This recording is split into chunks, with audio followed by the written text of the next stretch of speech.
Panie Przewodniczący. President.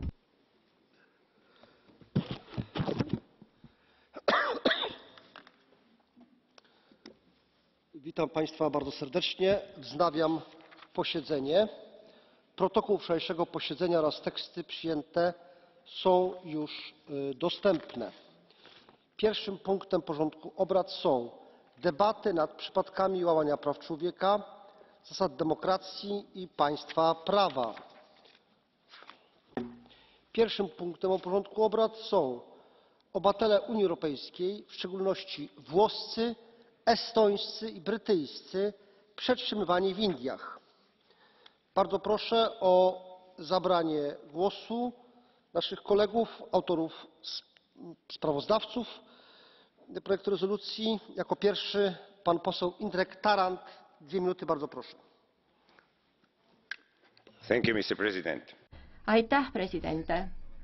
Täna käsitletav resolutsioon on selline, mille kohta roheliste fraktsioon. Parem hilja kui mitte iial ning loodetavasti annab meie otsus tuge nii Euroopa välisteenistusele kui ka liikmesriikide valitsustele, et see intsident ükskord ometi lõpetataks.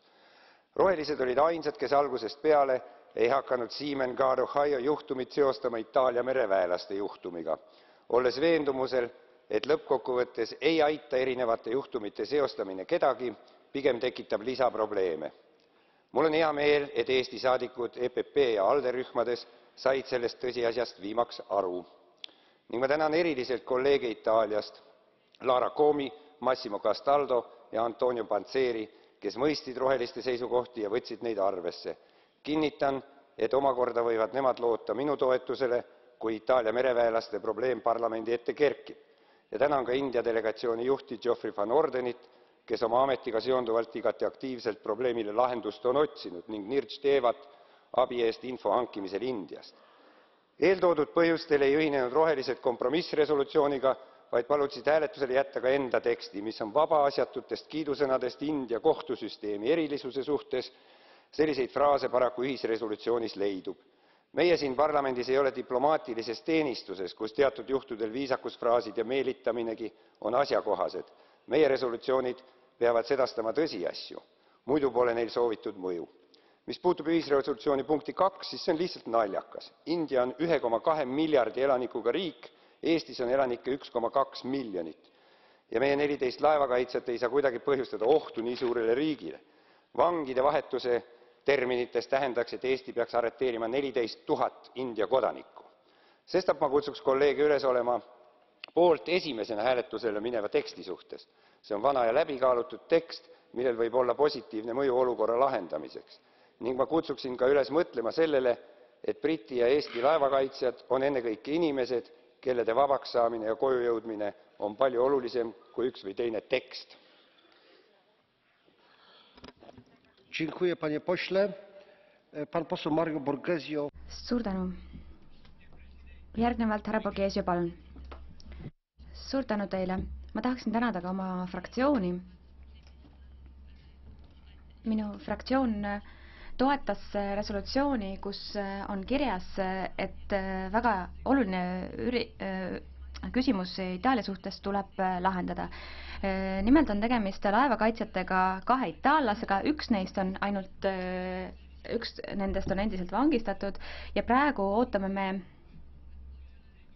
kohtuotsust, mis ilmselt saab olema täiesti meelevaldne. Nii et tundub, et me oleme nende juhtumite lahendamisest veel valgusaastate kaugusel. Minu koduriigis öeldakse, et Itaalia on suur riik, õige ta on, suur riik, aga kaitseb ka omaenda kodanikke, eriti kui nad on alusetult kinni peetud. Ja seetõttu ma arvan, et me ei ole liiga palju praegu ette võtnud, me oleme väga nõrgalt kaitsnud oma kodanikke. Praeguse teema puhul on muidugi võimalus, et asi muutub veelgi hullemaks, on üks jõud, mis on veel nõrgem kui Itaalia riigi oma, nimelt Euroopa oma. Itaallased küsivad täna, et kus kohas Euroopa on üldse. Euroopa ei ole praegu positsioonis, seda saab kaitsta 2 sõdurit. Ja ei suuda teha mitte midagi ära ühe võitluse suhtes, mis meile kõigile on oluline, nimelt võitlus rahvusvahelise piraatluse vastu. Itaalia peab väga olulist asja praegu kaitsma minu arust, meie sõjaväelist au nimelt. Ja mina arvan, et see on ka praegu põhjus, miks pärast nii vähe on Euroopa tasandilt liikumist näha, nimelt sõjaväeline au on asi, mis Euroopa kodanikke eriti ei kõiguta. Tegemist on juhtumitega, mis juba nüüd aastaid on veninud ja alles praegu räägitakse sellest, et alustatud on kohtupidamist. Ja austatud proua Mogherini, pange tähele, Euroopa ei ole üldse tõhus ja on olnud väga nõrk, kui me vaatame, kuidas läbirääkimised on kulgenud. Samas näiteks nende inimeste saatus, nagu ka Itaalia mereväelase saatus, peaks olema meile südamelähedane küsimus. Ma arvan, et India ja Euroopa Liidu suhted tuleb üle vaadata, alustades sellest, et igasugune lävimine Indiaga tuleb külmutada, eriti ka vabakaubanduslepingud, elagu Itaalia merevägi ja nende väärtused. Suur tänu, kolleeg Borghesio. Järgnevalt saab sõna Isabella Adinolfi, palun. Suur tänu, juhataja. Kõigepealt tahaksin öelda vabandust minu fraktsiooni teiste kõnelejate eest, kes ei saanud täna kohale tulla. Me räägime täna küsimusest, mis puudutab inimõigusi. Eriti muidugi 35 Briti ja Eesti kodaniku puudutab see, kes on vangi mõistetud ning loomulikult ka puudutab see 2 Itaalia mereväelast. Ma arvan, et õiglane ja vajalik on see, et liikmesriigid näitaksid üles ühtset suhtumist. Meil on vaja tegutseda kogu rahvusvahelise kogukonna poolt. Ma arvan, et kui minevikus oleks midagi sellist juhtunud, siis oleks me leidnud juba ka rahuldavalt pakkuvalt lahendust sellele küsimusele. Kõrge esindaja Mogherini peaks igal juhul tegutsema niipea kui võimalik. Suur tänu, järgnevalt saab sõna Jeffrey Van Orden. Olge hea. Suur tänu, juhataja, teile. Kõige tõhusam vastus piraatlusele on pardal asuvad turvameeskonnad. Need meeskonnad kaitsevad tegelikult tegutsevad emalaevadena siis alused, kus on relvad, nad saadetakse sinna, kus vajasti kaitset vaja. Ohio oli täpselt selline alus ja 11. oktoobril 2013, ütleb kõneleja, oli India territoriaalvetes juhtum, kui nad võeti kinni rannavalve poolt ning viidi Tuticoari sadamasse.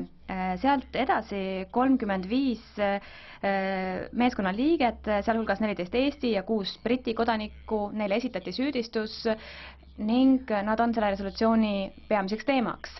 Pärast õiguslikke vaidlusi ning meie nõudmistele alludes toodi nad kohtu ette ja nüüd on need kahjuks mõistetud 5 aastaks vangi. Nüüd üle 2 aasta jooksul on neid hoitud kinni Indias ja härra juhataja, ma pean ütlema, et me kindlasti arvame, et Indial on hea õigustraditsioon ning et tal on suveräänne alus otsustada omaenda piirkonnas toimuva üle. Samuti on olnud terrorismirünnakuid selle riigi pihta, nii et me teame, et nad on väga tundlikud nendes küsimustes, aga praegusel juhul ei olnud need inimesed ohuks India riigile ning ei viinud läbi mingisuguseid vägivallaakte või riigi huvide vastuseid akte. Vastupidi, tegelikult oli tegemist inimestega, kes kaitsesid teisi piraatide vastu. Need inimesed on kohutavates tingimustes, väga suur kurnatus on avaldunud ka nende peredele. Me nõuame, et inimesed, kes on oodanud pikka kohtupidamist, nüüd tuleks see olukord lahendada ja kiiresti. Härra Van Orden, kas olete nõus võtma härra Teevalt vastu sinise kaardi küsimuse? Olge hea, härra Teeva. Suur tänu, juhataja. Kas minu sõber härra Van Orden on nõus sellega, et on täiesti absurdne see, kuidas India ametivõimud on need inimesed vangi mõistnud ja nad tegelikult kohtlevad kõiki samalaadselt. Sellel laeval ütleb kapten, mida laeval tehakse, ta ütles, et meeskond peab minema India vetesse seal tankima ja meeskond allus talle. Kui meeskond ei oleks talle aldunud, siis nad oleksid maha lastud. Aga kuna nad allusid, siis nüüd kiusavad neid India ametivõimud, kes ei saa aru eristusest käsule alluvate ja mittealluvate inimeste vahel. Kas härra Van Orden on selle argumentatsiooniga nõus? Austatud kolleeg, väga hea argument, tõesti, tegemist on alusetu arreteerimisega ja inimesed, kes nüüd on sellesse olukorda sattunud, ei ole mitte midagi kurja ise teinud. Nad võeti kinni oludes, mis ei olnud nende kontrolli all, nii nagu minu hea kolleeg on sellele ka viidanud. Kõikidel nendel põhjustel tahame me, et see olukord saaks kiiresti lahendatud. Suur tänu. Thank you. Pan poseł. Suur tänu. Järgnevalt saab sõna härra Tunne Kelam, palun. Suur tänu teile, juhataja. Ma tahaksin tänada kolleeg Van Ordenit kõigepealt väga konstruktiivse ja tasakaalus suhtumise eest valmistada ette selle resolutsiooni teksti. See ei olnud lihtne ülesanne mitte, see oli hoopis keerukas vastupidi, aga me oleme jõudnud sellesse olukorda. Ja ma tahaksin öelda ka kaastundesõnad kahele itaallasele, kes on praeguses olukorras, aga ka meie kolleegid on nõudnud, et nende juhtum peaks olema tänasest arutelus eraldi seisev, aga meie kaasamõtlemine ja solidaarsus kuulub ka meie Itaalia kolleegidele. Aga me räägime praegu siin ikkagi kahest Euroopa Liidu kodanikust, 14 eestlasest, 6 britist, kes on piraatluse vastasel missioonil olles kinni peetud. Nende laev peeti kinni oktoobris 2013, nagu eelkõnelejad ütlesid. Ja huvitav on see, et neid ei süüdistatud relvastatud rünnakus, illegaalses kaubitsemises või muus. 20 Euroopa Liidu kodanikku said süüdistuse selles, et nad läksid India vetesse, et neil olid relvad pardal, mis on piraatluses vastases võitluses täiesti normaalne, ja et nad tankisid seal kogu lugu. Ma arvan, et selliste süüdistuste mahapesemine võtab ilmselt kuid, selle asemel meie kaaskodanikud on nüüd oodanud peaaegu 2,5 aastat. Üks India kohus süüdistustes loobus, aga nüüd teine kohus mõistis neile 5-aastase vangistuse. Me ei ole täna siia kogunenud selleks, et küsida küsimusi India õigussüsteemi või suveräänsuse üle, vaid me räägime heast tahtest, vastastikusest sõprusest. 20 mehe masendav olukord, kus nad on olnud tegelikult 2,5 aastat oma peredest eemal, ja ma arvan, et Euroopa Liidu põhiõiguste eest seismine ei ole mitte miski, mis on erakorraline, tegemist on püha õigusega ja parlamendi liikmete kohusega, et me peame mõtlema oma kaaskodanike peale, me peame oma kodanikke kaitsma ja see ei saa olla diplomaatilisest ajakavast sõltuv. Suur tänu. Aitäh. Nüüd Voite Urmas. Suur tänu, järgnevalt saab sõna Urmas Paet, palun. Olge hea, härra minister. Thank you very much. 14 Estonian and 6... Suur tänu. 14 Eesti ja 6 Briti kodanikku, Euroopa Liidu kodanikku on Indias väga kehvates oludes juba 2,5 aastat ja rohkem. Pärast seda, kui 2014. aastal kõik süüdistused lõpetati, asjade käik jätkus sellega, et käesoleval nädalal mõisteti nad väga raskeks vangistuseks 5 aastaks vangi. Šokk meile kõigile. Selle resolutsiooni eesmärk on tõmmata India ja Euroopa Liidu tähelepanu sellele küsimusele niimoodi, et positiivne lahendus oleks võimalik sellele juhtumile leida. Me saame aru sellest, et India on tundlik nende teemade osas, aga me palume, et India saaks aru ka meie vaatenurgast. Need mehed, kes olid piraatlusvastases võitluses missioonil ning need laevad on piraatide vastu ainukene võimalik vahend, mis toimib. Nad täitsid oma kohust ja nüüd nad igatsevad oma perede järgi ja istuvad vangikongis. Me palume, et India aitab meil meie mehed koju toimetada. Aitäh! Suur tänu! Järgmisena saab sõna härra Panseri. Kõigepealt, härra president, sooviksin ma, et igasugused bürokraatlikud kõhklused jäetaks kõrvale, et see ei paneks meid asjadest valesti aru saama. Ärgem unustagem, et selles raporti, sest ärgem unustagem, et itaallased on nüüd sellest resolutsioonist välja jäetud. Ja ärgem unustagem, et me peame siis pealkirja muutma. Me räägime inimestest, kes on endiselt, me räägime praegu neist inimestest, kes on endiselt vahi all, 14 inimest, kellest 6 on eestlased. Me ei ründa siin sugugi Indiat, tegemist on suure ja võimsa demokraatliku riigiga, kuid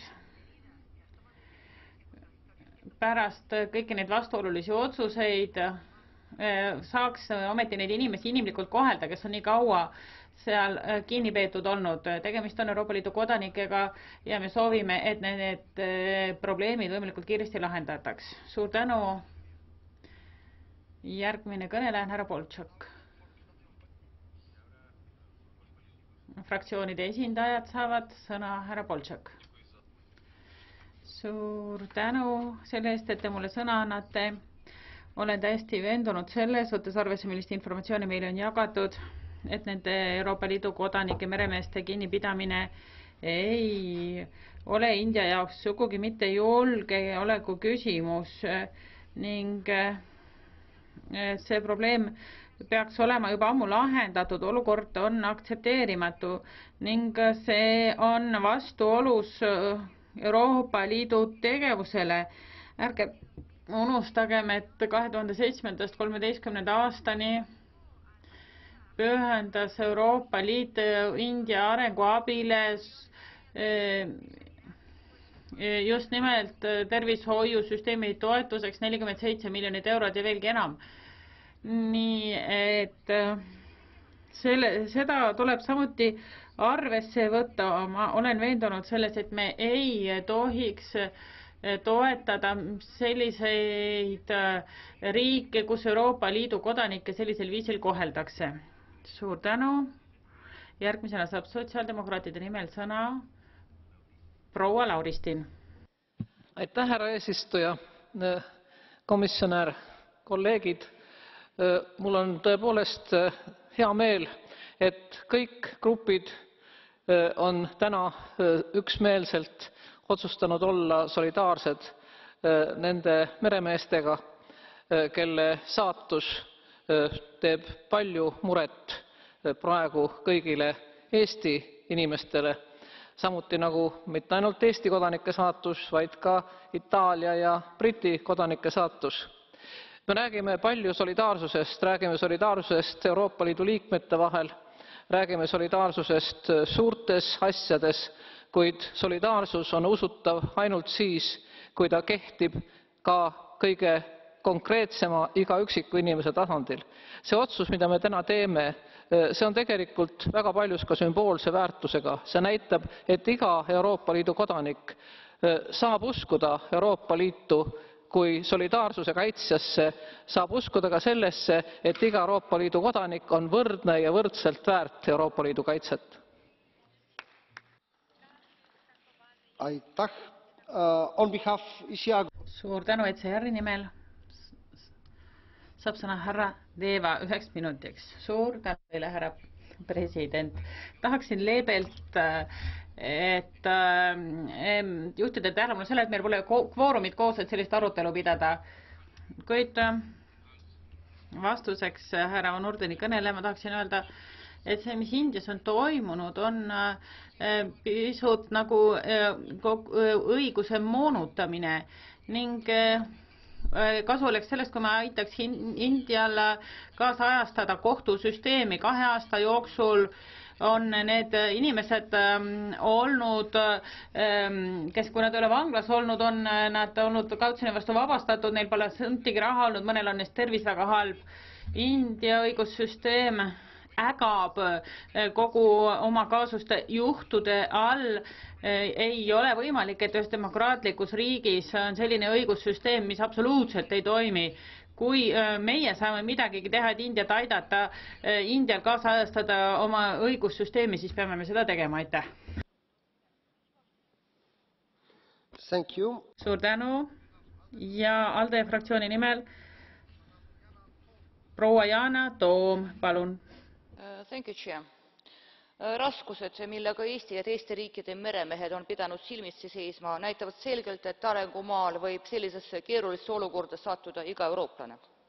Meile meeldib nimetada Indiat suurimaks demokraatia riigiks maailmas, aga me ei tohi unustada, ainuüksi demokraatlike protseduuride olemasolu iseenesest ei garanteeri veel, et järgitakse inimõigusi ega taga paraku ka õiglast kohtumõistmist. Ma ei taha anda hinnangut India kohtule nende kohalike seaduste kohaldamise õigsuse kohta, vaid pööran tähelepanu, et rahvusvahelise õiguse kohaselt on menetlus olnud liiga pikk. Samal ajal olid Eesti ja teiste riikide meremeeste elutingimused väga rasked. Mitte omades õigust töötada, elasid meremehed samal ajal praktiliselt võlgu ja selline olukord pani nende perede rahalise hakkamasaamise väga tugeva löögi alla. See olukord näitas muu hulgas ka seda, et Euroopa riikide konsulaarteenuste võimalused on väga piiratud, vaatamata vajadusele aidata eurooplasi, kes satuvad sarnastesse aeglaselt jahvatava kohtusüsteemi veskikivide vahele väljaspool Eestit. Nii et me peame ilmselt sellest signaalist ka aru saama ja tegema kõik, et meie konsulaarabi oleks laiema haardega. Aitäh. Aitäh. On behalf EFD Group. Ja järgmisena saab sõna kolleeg Arnold, palun. Ma respekteerin India rahvast ja India valitsust. Ma respekteerin India suveräänsust ning tunnistan ka seda, et tegemist on erakorralise keerulise olukorraga mõlemal juhtumil. Me ei tohi õõnestada Suurbritannia ja India vahelisi suhteid ning selles koostöövaimus leian ma, et oleks siiski õiglane esitada mõningaid pöördumisi. Saan aru, et India valitsus on mures selliste relvade pärast, mis laevalt leidi ja nii palju kui mina aru saan, siis Briti kodanikud, kes on pärit minu valimisringkonnast Washingtonist, neil oli ka samuti usku sellesse, et nad käitusid vastavalt seadustele. Nad uskusid, et nad võitlevad piraatluse vastu, töötasid Ameerika ettevõtte vastu. Nad ei teinud enda teada midagi India seaduste või huvide vastu. Nad isegi ei teadnud tingimata, et relvad, mida nad kasutasid, olid illegaalsed. Ning sellisel puhul ma tõepoolest küsin endalt, kas nende endiselt vanglas pidamine on kuidagi avalikkuse huvides. Nii et ma pöörduksin India valitsuse paludes, et ta sekkuks sellesse juhtumisse, et ta vabastaks Briti, Itaalia ja Eesti kodanikud, kes on sattunud olukorda, milles nad põhjustamisel nad ise süüdi pole. Suur tänu. Ja nüüd vaba mikrofoni voor ja kõigepealt saab sõna Nicola Caputo. Suur tänu. Aasta on mööda läinud sellest, kui me suure enamusega võtsime vastu resolutsiooni Itaalia meremeeste toetuseks.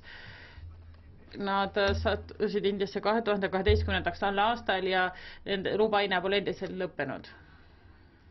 Haagi kohtuotsust ei võta selles resolutsioonis arvesse, oleksin hea meelega nende olukorrast rääkida, kuid seda võiks sekkumisena võtta Euroopa poolt. Resolutsioonis, mille võtsime vastu paar kuud tagasi, kordasime selgelt, et nende süüdistuseta kinnipidamine on suur inimõiguste rikkumine. Itaalia meremeeste ja samatust ka teiste eurooplaste jaoks, keda seal kinni peetakse, et Euroopa peab põhiõigusi respekteerima, India peab teadma, et olgu milline on nendepoolne otsus, mõjutab see nende suhteid Euroopa Liiduga. Aitäh! Suur tänu! Järgmisena saab sõna kolleeg Jakovtšitš. Suur tänu teile, härra president. Tean, et teete suuri jõupingutusi. Ma tean, et te soovite meie emakeeles rääkida, kuid ärge öelge vaminik horvaatia keeles, mis tähendab saadikut. Arvan, et te tahate öelda zastupnik, mis tähendab parlamendi liige, nii et palun kasutage seda sõna. Sooviksin pöörata teie tähelepanu sellele absurdsele olukorra, kus inimesed soovisid kaitsta ennast ja teisi ning need oli saadetud piraatide vastasele missioonile ning neid vangistati. Ja mis siis nendega juhtus? Nüüd on nad kinni peetud, nad võivad vanglisse jääda 5 aastaks, kui me neid diplomaatiliste vahenditega ei päästa ning võttes arvesse Itaalia meremeeste väljajätmisest sellest resolutsiooni tekstist, sooviksin ma öelda seda, et ei ole hea viiteid neile säilitada, sest neid saab ka teistmoodi aidata, neid juba aidatakse teistmoodi. Suur tänu teile. Zastupnik Jakovtšitš ütleb, härra president, järgmisena saab sõna proua Morvai. Aitäh, president. Ma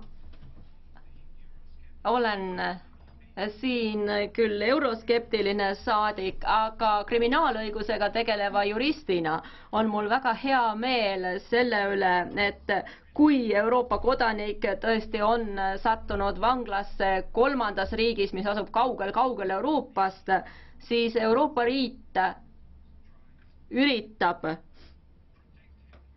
seda inimest kaitsta lisaks täiendavale konsulaarkaitsele, mis sellel inimesel on. Ma pean aga ütlema midagi härra Teevale, ma ei ole temaga nõus selles osas, et me ei peaks õpetama Indiale, kuidas inimesi vangis kohelda. Minu valijate hulgas on Ungari kodanik Istvan Peke, kes on olnud Rumeenias eeluurimisvangistuses 3 kuud juba ning Rumeenia võimud ei ole suutnud esitada tema kohta mingeid tõendeid, tal ei ole kontakte välismaailmaga, sealhulgas ka tema sugulastega, nii et see eelvangistus on juba tema jaoks kohutav karistus. Ja nüüd, kas te olete valmis vastama sinise kaardi küsimusele, proua Morvai? Jah? Palun, härra Teeva. Kas proua Morvai on nõus sellega, et tänapäeval on inimeste vangistuses hoidmine 2 aastat ilma neid kohtu alla andmata lubamatu? See on ju kõik, mida ma ütlesin, et India võimudel kulus 2 aastat selleks, et neid inimesi kohtu alla anda ja nad süüdi mõista ja mina ütlesin ka, et mõned neist ei oleks pidanud üldse süüdi mõistetud saama, sest nad täitsid käsku ja nad poleks täitnud, oleks nad vastuhakkamise pärast maha lastud. Nii et kas te ei nõustuks sellega, et nad oleks pidanud andma kohtu alla palju varem? proua Morvai, jah, ma olen täielikult nõus sellega, mida te ütlesite, härra Teeva. On lubamatu, et inimesi hoitakse eelvangistuses 2 aastat. Selle aja jooksul peaks suutma nad kohtu alla anda. Ja ma olen nõus ka sellega, mida te ütlesite kogu menetluse kohta, aga ma tahtsin öelda, et samad probleemid nagu on Indias, on meil ka siin Euroopa Liidus ja seda ei tule samuti taluda. Ja me peaksime selles osas midagi tegema. Aitäh, kas te olete valmis vastama järgmisele sinise kaardi küsimusele? Härra Fonson-Suulikalt, palun. Kallis kolleeg Morvai, te ütlesite, et te olete jurist, kes tegeleb kriminaalõigusega. Te kõnelesite ungarlasest, kes on Rumeenias vanglas. Kas te teate, milles teda süüdistatakse? Me teame, et Ungari ja Rumeenia vahel on kokkulepe, et nad teevad koostööd sellistes küsimustes, nii et asi ei ole päris sama, kui Euroopa Liidu kodanik on Indias vangis.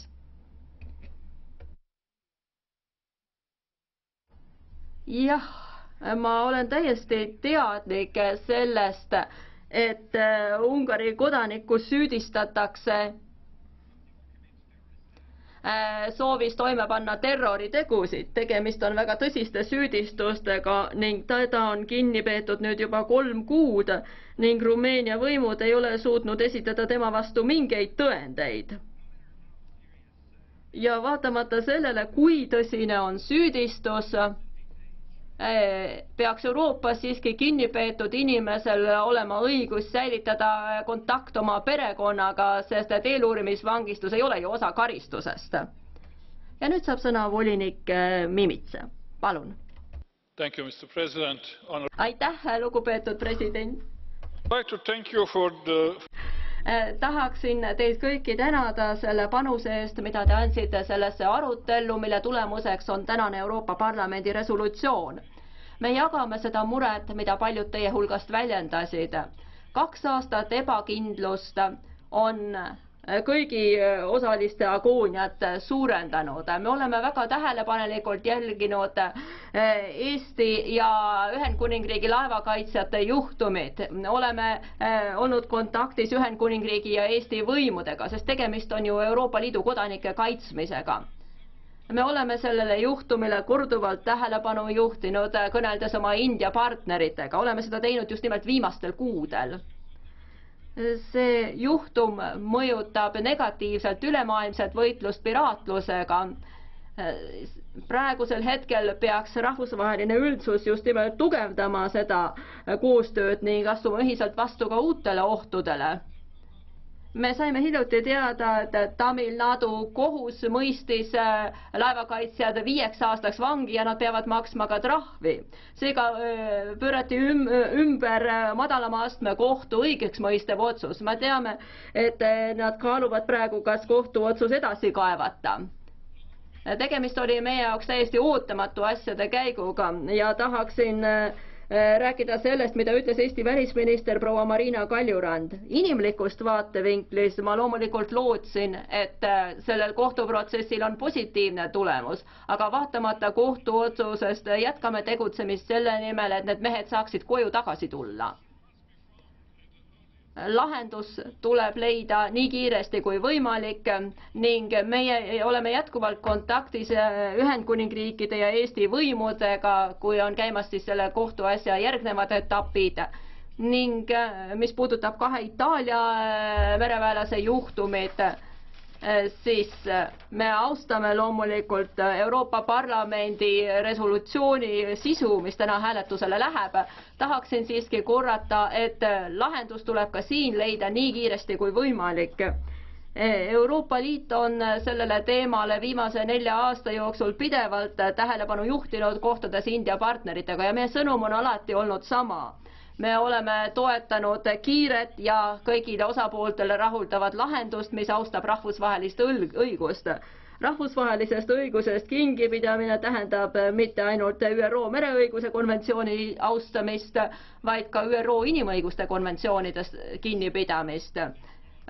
Otsus pöörduda rahvusvahelise arbitraaži poole mereõiguse konventsiooni raames on kooskõlas rahvusvahelise õigusega ja see on samm õiges suunas. Lugupeetud parlamendisaadikud, te võite olla kindlad, et me jätkame olukorra jälgimist, jälgime kõiki Euroopa Liidu kodanikke, keda Indias vangistuses hoitakse ning me koordineerime oma edasist tegevust liikmesriikidega. Aitäh! Aitäh, lugupeetud volinik! Ma olen saanud resolutsiooni tekstid, sellega lõpetame arutelu ning hääletus toimub kohe pärast seda, kui oleme lõpetanud kõigi inimõiguste rikkumise juhtumite arutelu. Nüüd läheme Etioopia teema juurde ja kõigepealt annan sõna nendele kolleegidele, kes on selle teema resolutsiooni autoriteks ja kõigepealt saab sõna härra Sebastian.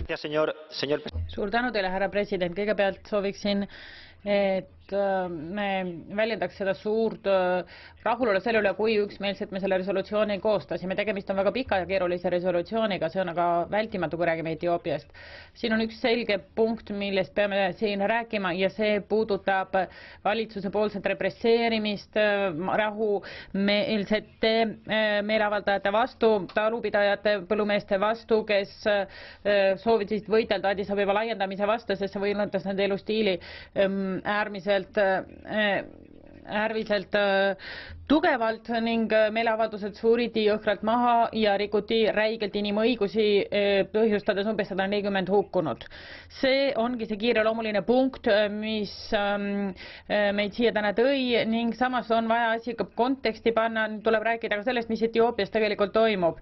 Mis Etioopia praegusel hetkel on? Etioopia on praegusel hetkel riik, kus demokraatia läbi kukkunud, see on ainult ühe parteisüsteemi poolt röövitud nii-öelda ning kus pidevalt represseeritakse pidevalt oromosid või erasid. See on riik, kus on väga palju pagulasi ja väga paljud neist põgenevad ka Euroopa suunas. Kasutatakse terrorivastaseid seaduseid, millega kärbitakse sõnavabadust ning kiusatakse taga vabaühenduste liikmeid ning kiusatakse taga ka Euroopa Liidu kodanikke. Tõsi on see, et tegemist on olulise rollimängijaga selles piirkonnas, see aga ei andesta meie poolset tegemata jätmisi. Euroopa Liit peab pöörama erilist tähelepanu sellele, et kõiki inimõigusi täidetakse. Need on ka Etioopia